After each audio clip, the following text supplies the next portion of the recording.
இறைவன் எல்லாத்தையும் படைச்சாரு, காத்த படைச்சாரு, பணத்தை படைச்சாரு, மரங்களை படைத்தார், காய் கனிகளை படைத்தார், அதை வாங்குறதுக்கு மனுஷனையும் படைச்சாரு, அனுப்புறதுக்கு அறிவை படைச்சாரு, கொடுக்கறதுக்கு தெளிவையும் படைச்சாரு. அவரே கொடுத்துட்டாரு. இதுக்கு எனக்கு சம்பந்தம் இல்லைன்னு சொல்லி கலந்துக்கணும்.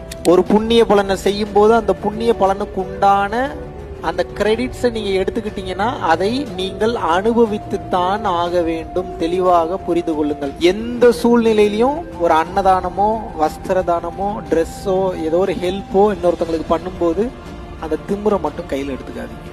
நான் தான் பண்றேன், நான் தான் செய்யறேன், இதுக்கு காரணம் நான் தான்ற அந்த விஷயத்தை எப்ப நீங்க எடுத்துக்க ஆரம்பிக்கிறீங்களோ அந்த புண்ணிய பலனை நீங்கள் அனுபவித்து தீர வேண்டும்.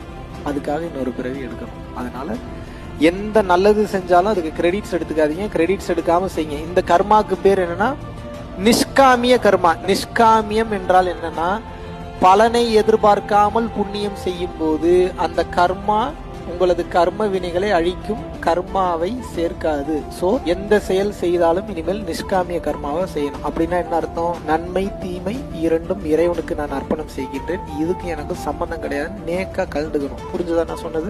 அன்னதானம் அடிக்கடி பண்ணுங்க. உங்க வாழ்க்கையில ஒரு ஹேபிட்டாவே மாத்திருங்க. இப்ப என்னென்னமோ பண்றீங்க, அன்னதானம் பண்றதுக்கு என்ன உங்களுக்கு? சமைக்க முடியலையா? கடையில வாங்கி கொடுங்க. கடையில வாங்க முடியலையா? வீட்டுல ஒரு 10 பேருக்கு சமைச்சு கொண்டு போய் கொடுங்க. ஒரு ஊர்ல இருக்கிற எல்லாரும் கொடுக்கணும்னு நினைக்காதீங்க.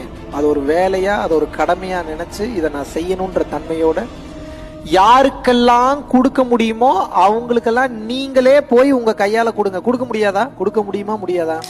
இந்த வாழ்க்கை உங்களை பிஸியாவே தான் வச்சுட்டு இருக்கோம். இந்த பிசினஸ் இன்னும், அந்த பிசினஸ் இந்த வேலை இன்னும், அந்த வேலை இன்னும், இதை பண்ணுன்னு சொல்லும், அதை பண்ணுன்னு சொல்லும், பிஸியாவே வச்சுட்டு இருக்கோம். ஆனா அது எல்லாமே ட்ராப். பிஸியா இருக்கிறது இங்க கேம் கிடையாது. கோடீஸ்வரன் ஆகிறது இங்க கேம் கிடையாது. எவ்வளவு பெரிய கோடீஸ்வரன் ஆகிற மாதிரி இருந்தாலும், எத்தனை ஆப்பர்ச்சுனிட்டி இருந்தாலும் டைம் கிடைக்கும் போது அன்னதானம் பண்ணிடணும். இல்லைன்னா டைமை ஒதுக்கி வச்சு அன்னதானம் பண்ணிடணும். நீங்க 24 மணி நேரம் பிசினஸ் பண்ணீங்களான்னு இறைவன் கேட்க மாட்டாரு. கொடுக்கப்பட்ட 24 மணி நேரத்துல எவ்வளவு நிமிஷம் இன்னொருத்தனுக்காக நீ வாழ்ந்தன்னா கேள்வி கேட்பாரு. அப்ப அதுல அன்னதானம் ஒரு பெரிய பங்கு வகிக்குமா, வகிக்காதா? அன்னதானத்தை பத்தி பேசாத சித்தர்கள் இருக்காங்களா? அன்னதானத்தை பற்றி பேசாத மகான்கள் இருக்காங்களா? அன்னதானம் என்ன மகாவிஷ்ணுவா கண்டுபிடிச்சாரு? மகாவிஷ்ணு தான் முதலில் அன்னதானத்தை கண்டுபிடிச்சாரு. போட்டா என்னை தூக்கி போட்டு மிதிக்க மாட்டீங்க. நீங்க யாரு கண்டுபிடிச்சது அன்னதானம்? மிக உயர்ந்த மகான்கள் கண்டுபிடிச்சது. அது நம்ம செய்யறதுக்கு என்ன செய்யலாமா? இதத்தான்